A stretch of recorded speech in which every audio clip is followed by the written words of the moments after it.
વર્ષ 2026-27 નું બજેટ આજે જ્યારે ગુજરાત વિધાનસભામાં રજૂ થયું, ગુજરાતની જનતાને ખૂબ આશા અને અપેક્ષા હતી કે આ ડબલ એન્જિન સરકાર છે, ક્યાંક અમારા માટે ડબલ ફાયદો કરાવતું બજેટ રજૂ કરશે.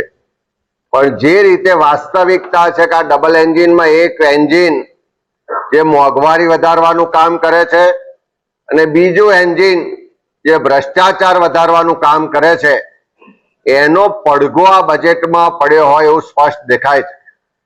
બજેટ છે 2026-27 વર્ષનું, પણ સ્વપ્ન બતાવવામાં આવે છે 2047ના.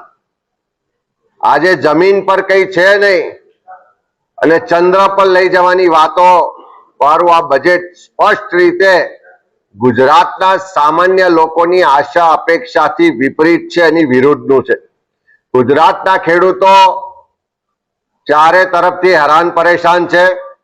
કમોસમી વરસાદ થયો, વ્યાપક નુકસાન થયું, ખેડૂતોએ આત્મહત્યા કરી, ઉત્પાદનના પૂરતા બજાર ભાવ નથી મળતા, આર્થિક રીતે પાયમાલ છે, દેવાદાર છે.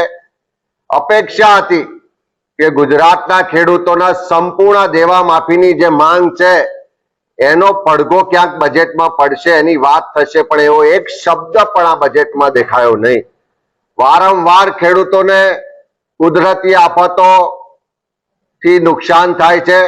પાક વીમા યોજના ગુજરાતની સરકારની હોવી જોઈએ એવી માંગ કાયમની ઉઠી છે.